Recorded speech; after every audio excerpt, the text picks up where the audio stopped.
Queen KellyAnne bows out and the season has lost its probable MVP. Plus, Danny and Tori actually agree on something for once. Emily brushes off a horrific crash at the Sickest challenge of the season. Jordan completely shuts out his partner Kaz, and Kiki teaches Darrell Aussie lingo before Darrell teaches Kiki how to do Tangerine puzzles. It's the Challenge World Championships episode 9.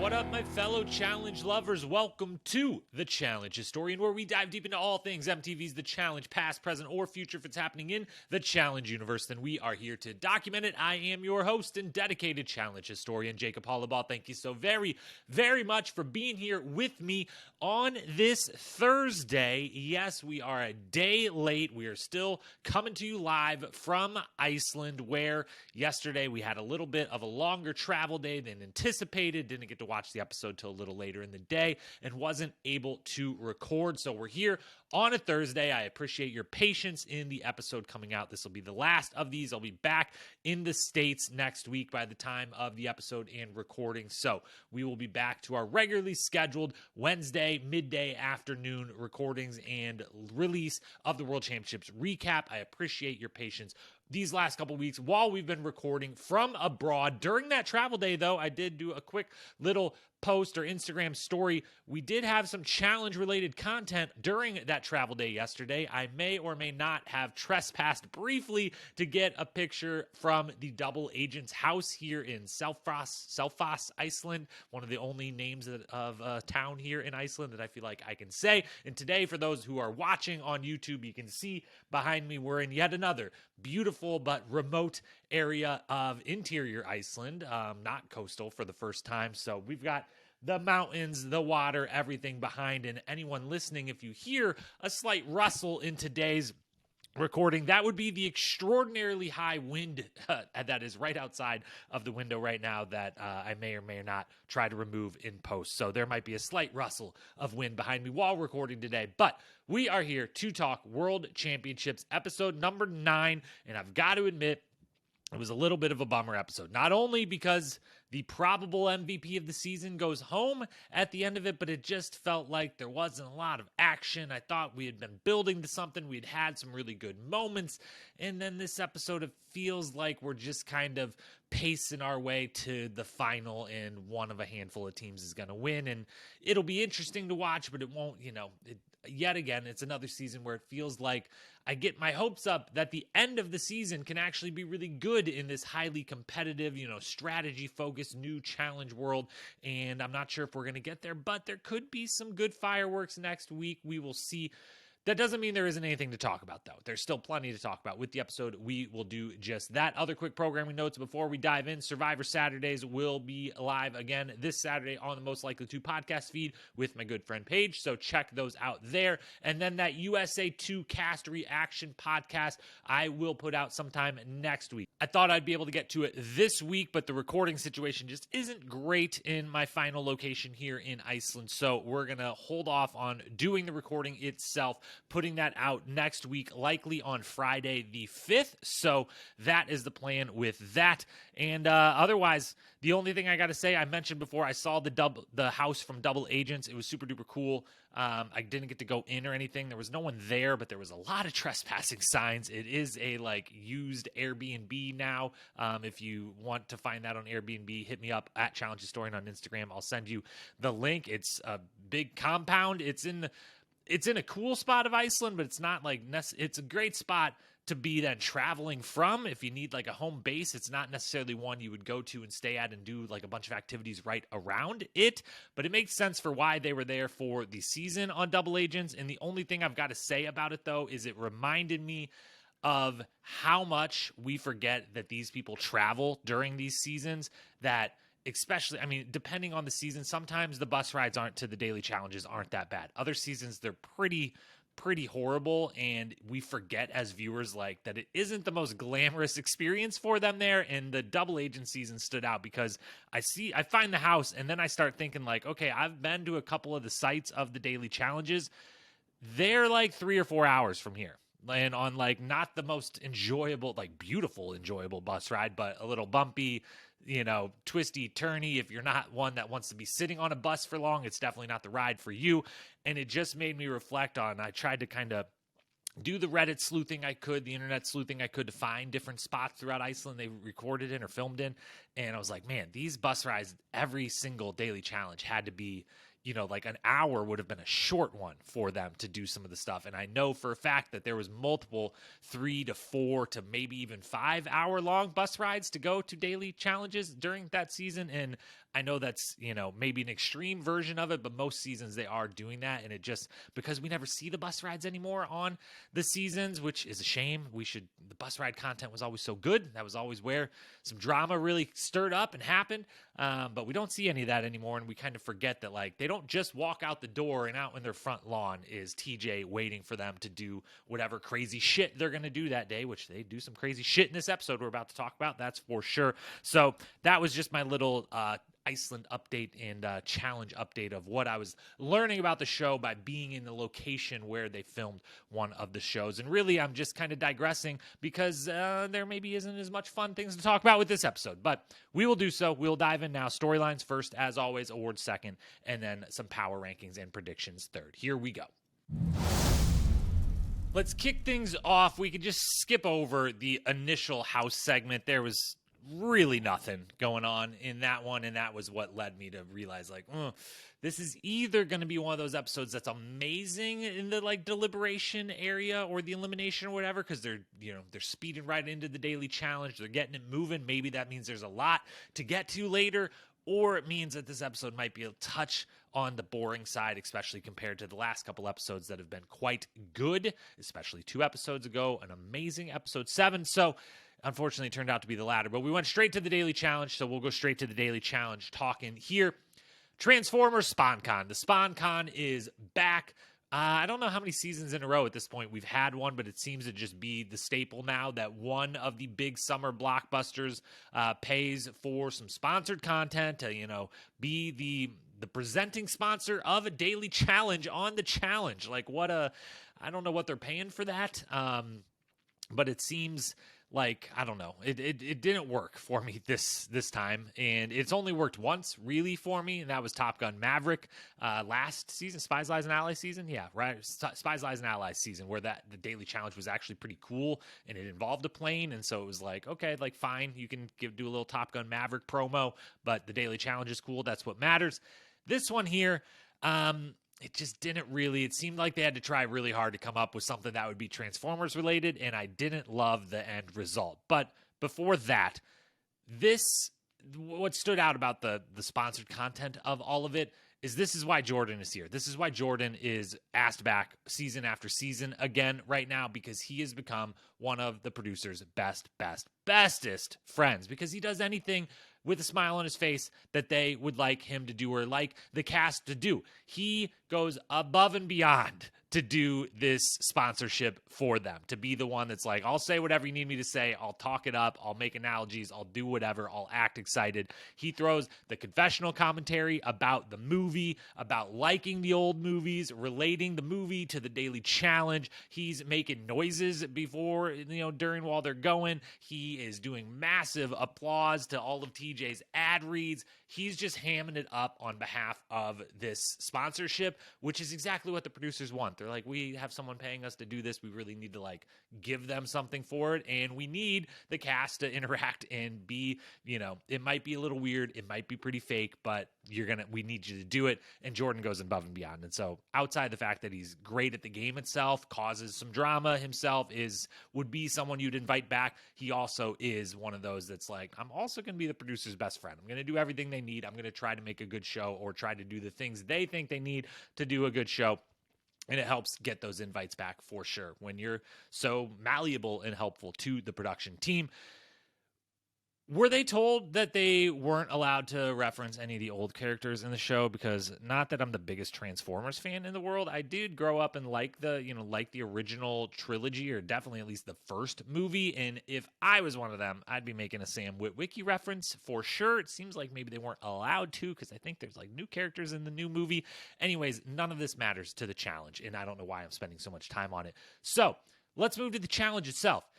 It may be sick, as TJ says. It's the sickest of the season. But is it also kind of boring and silly and dumb? Because the driving out the back of the semi is the single amazingly cool part. The person who gets to drive in that moment where you burst out of a semi, you don't see where you were going, and you are launching out the back of a semi.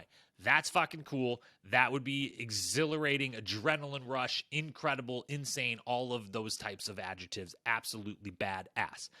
Otherwise, though, the jump between, the person that has just jump across, jump back, it's a very small gap. They're right next to each other. It's probably ultimately not that exciting as it sounds to jump from one semi to the other, especially, compared to other semi truck stuff, jumps on and off of and away from semi trucks they've had to do in the history of the show. Like, this is pretty you got to clear like a 1.5, 2 foot jump just once over, once back, and it takes 5 seconds, which, speaking of, is the whole challenge comes down to, can you do a 7-second task and a 30-second task? Who can do those faster? And there just isn't enough actually happening here for it to be a cool daily challenge. There isn't, a daily challenge shouldn't take 35 seconds. That shouldn't be the time allotment unless it's, I guess, maybe some weird, wacky endurance thing. I don't know. But this seems like there's no room for anyone to actually be a lot better or a lot worse. And yet it's yet another daily challenge where I feel like we're not getting a true representation of someone being good at something or bad at something or making a major mistake or coming up with some specific strategy that works really well. We're not getting really much at all. It's just kind of random. It feels kind of random. And it's also not super safe. Or did Emily just do something wrong? Because the big moment of the whole episode, really, and definitely of the daily challenge, is Emily goes full crash, roll. It looks horrible. It is disastrous. I mean, I don't watch much racing these days, but I know, in F1 or NASCAR, what have you, these, when you clutch your chest, you hold your breath, you just pray instantly that someone is okay when you see a vehicle flipping over and over and over. And thank goodness she was. And we thankfully, as an audience, you can know right away that she's going to be okay. And you can kind of partially stop holding your breath because they show it multiple times. They go into a commercial break with it. And the moment you realize they're showing this pretty thoroughly, you know that they wouldn't do that if someone was severely hurt. They would probably go pretty quickly through it. And so I kind of let the breath go a little bit, halfway through, the third time they started showing it, I was okay, she's going to be fine. She's going to be fine. But still was a little please let her be fine, please. And she was, thank goodness. What a badass. I would be scared shitless to go next. KellyAnne had to go next. I would maybe not want to do that. But did she do something wrong, or is this super dangerous? Did they only have a certain amount of room to finish? Did they have to stop? Did they need to slam on the brakes, or could they have kind of driven that out and stopped slowly? Because her problem seemed to be she slammed on the brakes, and the moment she did and let that wheel go just a tiny bit sideways, boom, you're flipping and rolling at high speed. We see Tori do the slower version of it where she flips that wheel, but after she's slowed down enough that it just falls over on its side, not a big old roll. So did she do something wrong, or is this super unsafe? And it led me to think of how they could have made this a little bit better. Little tiny history lesson for you. If you go way back to season 10, Inferno 2, all you OG fans will know, maybe you'll remember this. In episode 10 of Inferno 2, they did a daily challenge called What a Drag, where they literally one-on-one, then two teams, drag raced versus each other. But the key of it wasn't just a drag race to the end. When you got to the end, you had to stop before you ran over this wall of glassware. It was like margarita glasses all stacked on each other, whatever. But you had to stop. And so it became very difficult. And the challenge of it all was, how fast can you go, but still time that you have enough time to slow down and stop in the basically designated parking spot. It was big enough to be across the line, but barely without hitting the glass. And it made it very tricky. And there was a lot of different strategies as to what you would go. And if you ran into the glass, you DQ'd. And it was a pretty interesting daily challenge. And I feel like they could have maybe added that factor here of you got to get past that line, but you got to stop by here. And so, you got to play how fast do you want to go? What if you DQ? That could happen. I think they could have added that. It would have made it a little better overall. I wasn't in love with the daily challenge as much as it would be really fucking cool to drive out of the back of a semi-truck. Jordan Kaz do win.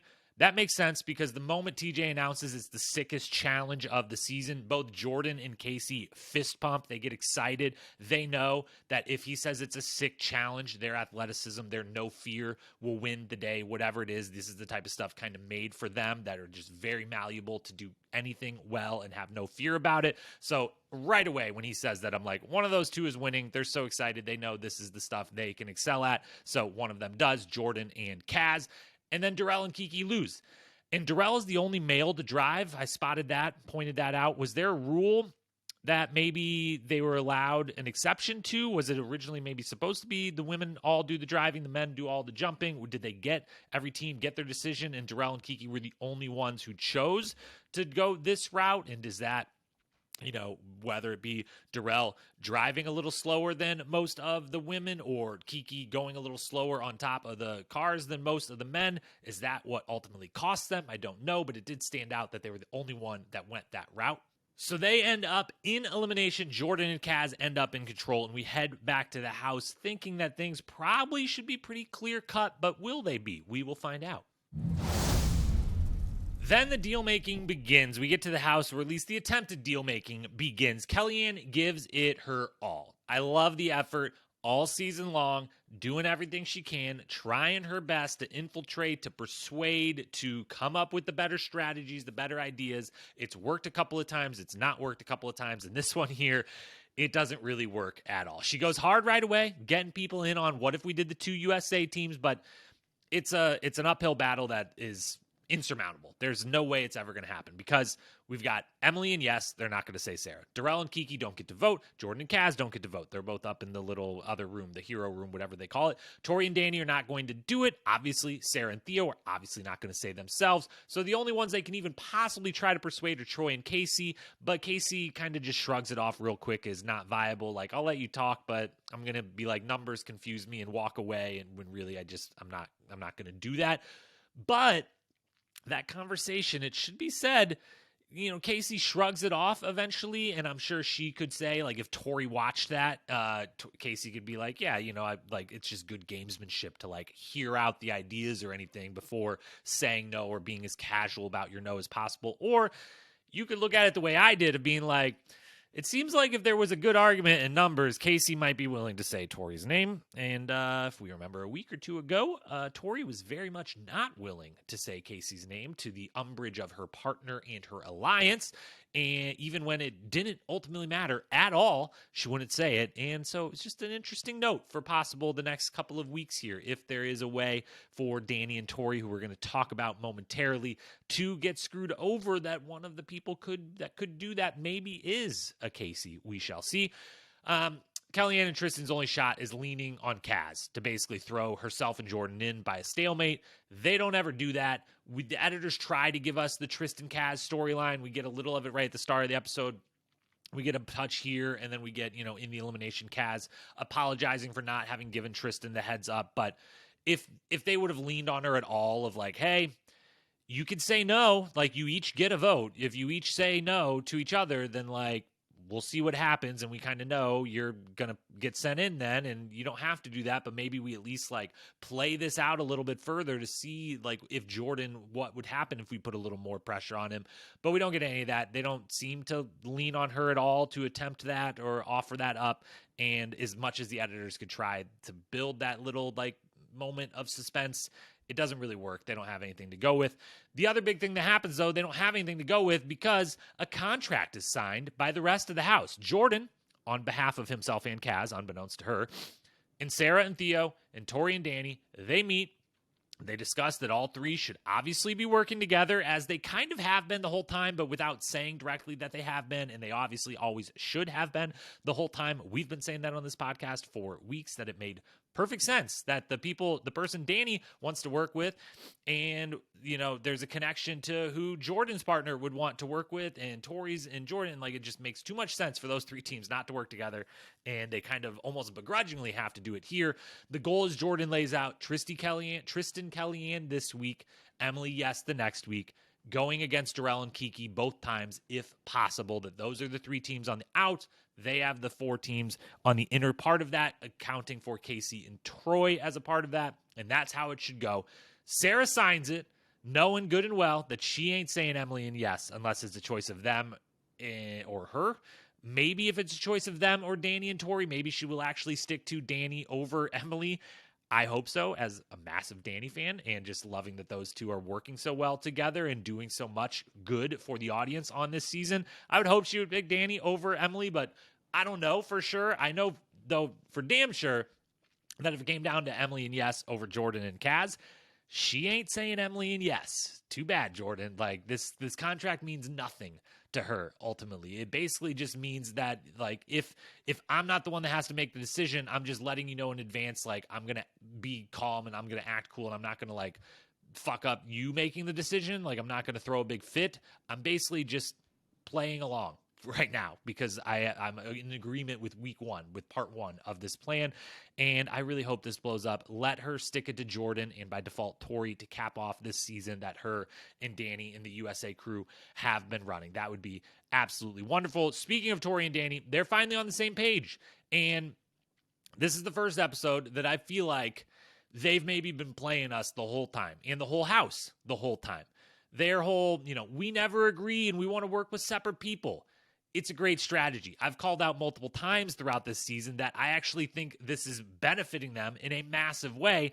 I just didn't think it was deliberate before, and this is the first episode where maybe I was kind of like, they don't seem to be hiding it as much, and maybe they've gotten far enough in the game where they don't have to do that anymore, and I feel like maybe they both are smart enough, and that maybe they've just been playing the house and us, the viewers, the whole time, and all of the back and forth between them, all the drama between them is completely fabricated so that they can appropriately have everyone in the house on their side, because Tori's got a couple teams, Danny's got a couple teams, both of them trust each of Tori or Danny to actually win out in their partnership and hold the power on their side. Tori and Danny have given each other a moment or two each of having the power, having the final say to kind of show those other different alliances like, hey, when it comes down to it, Tori gets to make the final call. Or, hey, when it comes down to it, Danny can make the final call.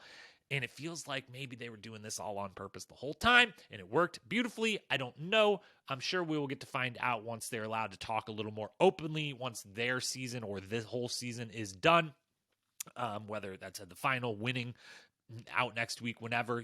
I'm sure they'll both do the podcast circuit. Tori has her own multiple podcasts. Daniel will do the podcast circuit. We'll hear from them, and maybe we'll find out, was this deliberate or not?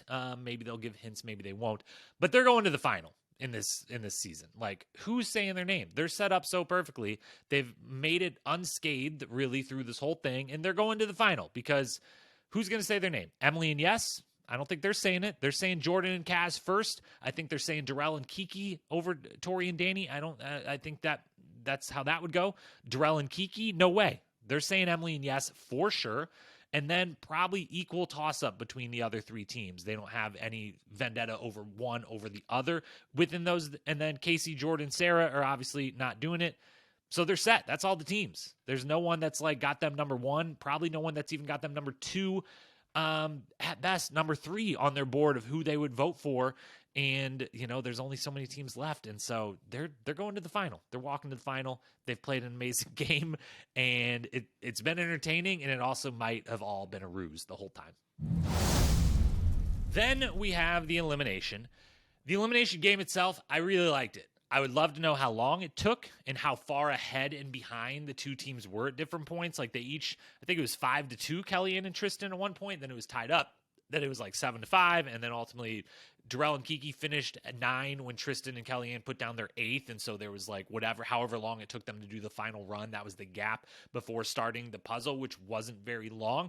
I would love to know, as always, the actual times on this stuff. I would love to know, like, it feels like KellyAnne and Tristan blew a big lead here, like 5-2, but was that a minute and a half? Was that one drop of them and, Darrell and Kiki caught right up? Or was that like, each one of those runs took 3 to 5 minutes to walk slowly across that thing? That's how long this was taken, and that's how big of a lead they blew. I don't know. I would love to know. But I did like the challenge, the setup, the whole thing.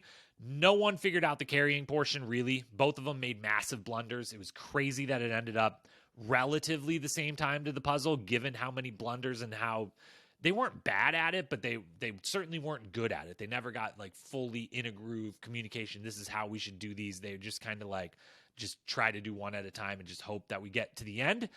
Darrell's experience / kind of his poise with puzzles mixed with the fact that Kiki is one of the best partners I've ever seen at knowing when to either step up and be the leader or step back and let the partner do what they need to do. We've seen her now 3-0 in eliminations do a little bit of both, being the one that's like, I'm making the calls here, versus in this situation, Darrell kind of lets her know like, yo, step to the side, hand me a piece. Let me put this puzzle together here at the end. I've done these a bunch before. And Kiki's like, absolutely, that makes sense. And like recognizes the experience level, everything.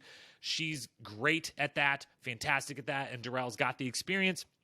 Obviously, he makes the joke himself about the old Tangerine puzzle commentary from way, way, way back in the day.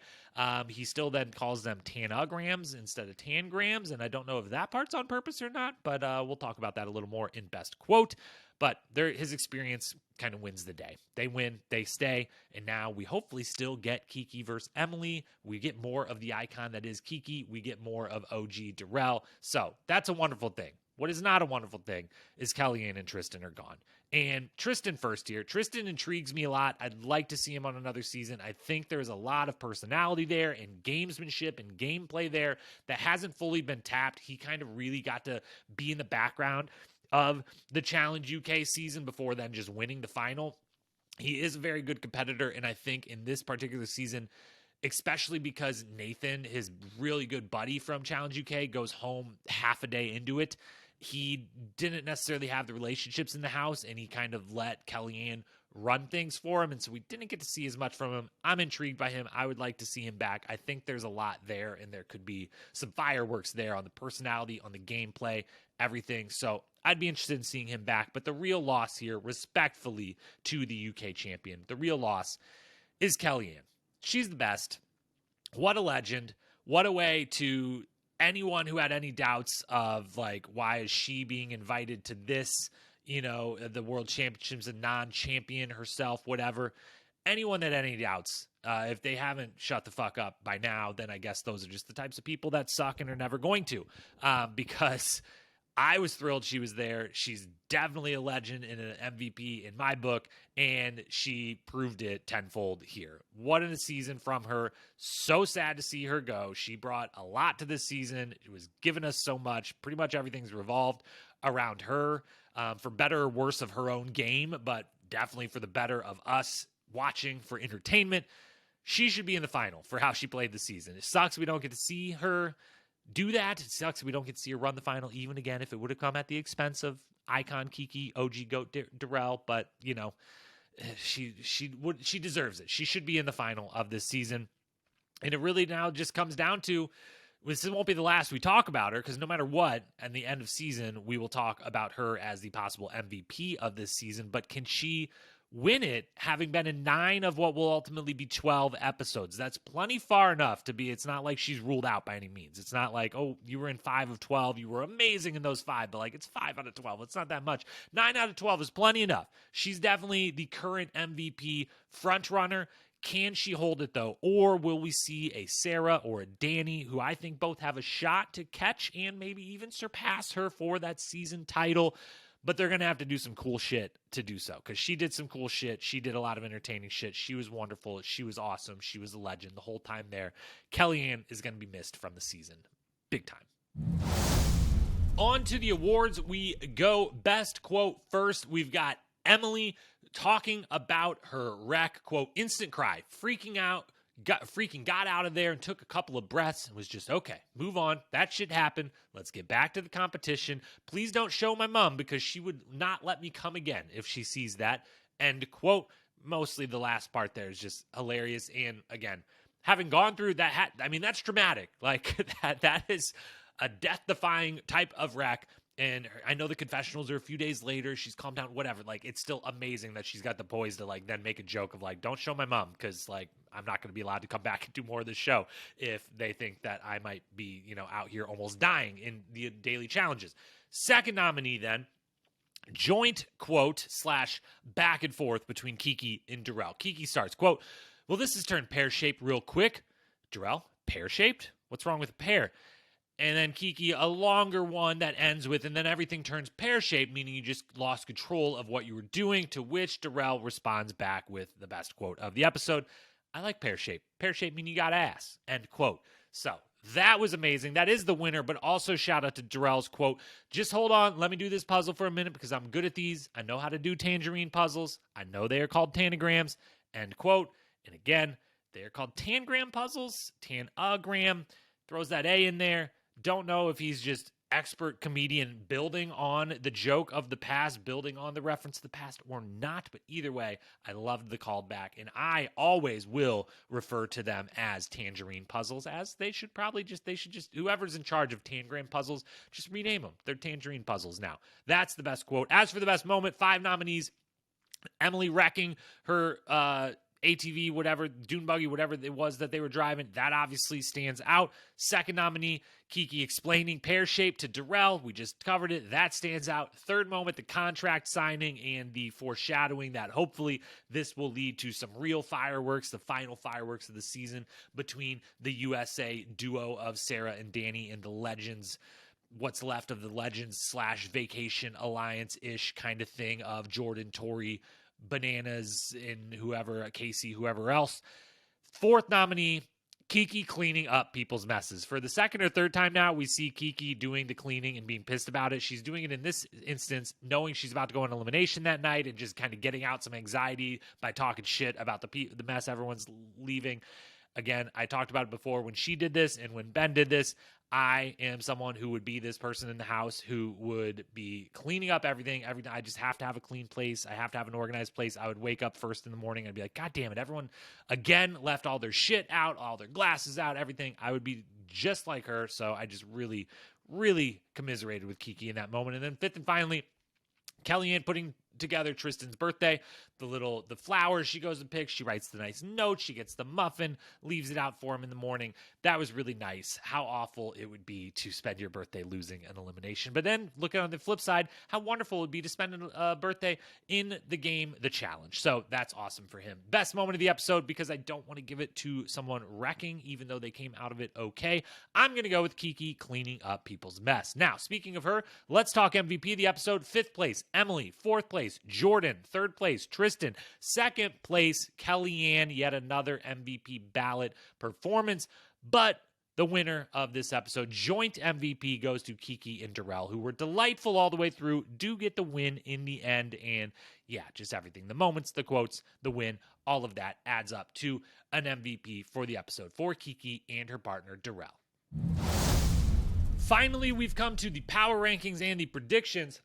And with these, we've only got 6 teams left, y'all. And we've had episode 9. So now we've got 10, 11, and 12, which leads me to think that although in the next week on, we don't get any hint that like next week is the last elimination, whether they would tell them that or not, I don't know. But I would think they're taking 5 teams to the final. If they're only taking 4, I guess I would actually rather they only take 4, because that means the final's only 1 episode, and I don't love the 2-episode finals all that often, but who knows? They just did a 100-hour final on the last season, so whatever they're going to come up with to top that here, we shall see. But there's only 6 teams left. I would guess definitely for sure 4 of them are making the final, probably 5 of them, so we've only really got 1 that might get axed between them. Power rankings-wise, Casey and Troy hold down the top spot, 2 for 2.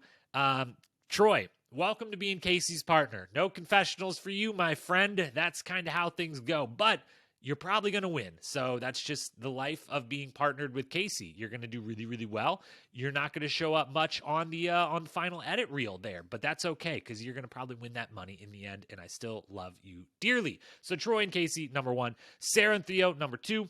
Danny, Tori, number 3. Emily, yes, number 4. Kaz, Jordan, number 5. Kiki, Darrell, number 6.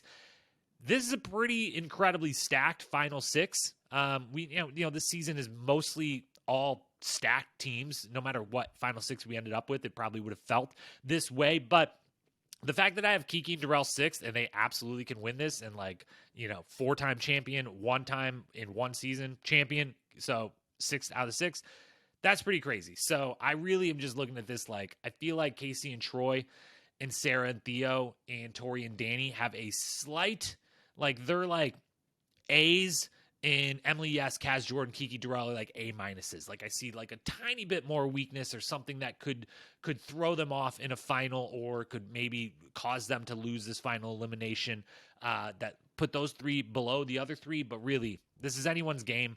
And by anyone's game, I mean Troy and Casey are going to win because they're fucking awesome. And I want Troy to go 2 for 2 really, really badly. So that'll be fun. As for my predictions, my original final picks are I've still got my second and third place ones there. Still got most of my finalist picks, but not my winners, who I said were Zara and Wes.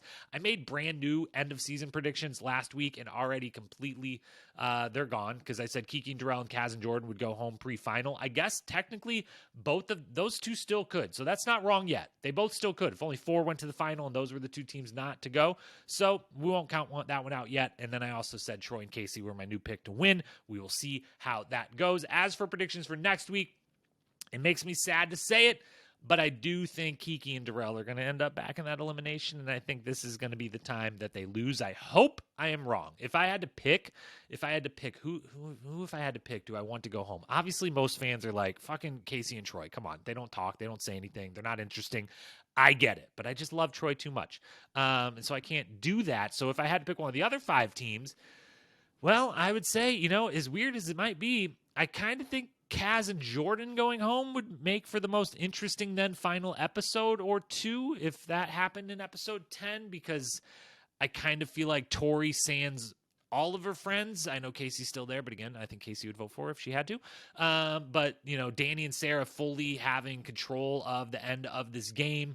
Kiki and Emily still being there to battle. And then obviously, I get Troy there still. So that's who I guess if someone had to go home, if I had to pick who went home, I would be that one. But then I love Cass too. I love all these teams left. Can all 6 of them run the final? Can the next episode actually secretly just be the final? Can they have been pulling a little ruse on us the whole time, the way Tori and Danny have on us and everyone in the game the whole time? We shall see. But I bet not if I had to make a prediction, which thankfully for Kiki and Darrell, I've been wrong basically every prediction the entire season so far. I've yet to get, I think, almost anything right. So you're probably going to win, Kiki and Darrell, because I think that you're probably going to go home next weekend. So that's that.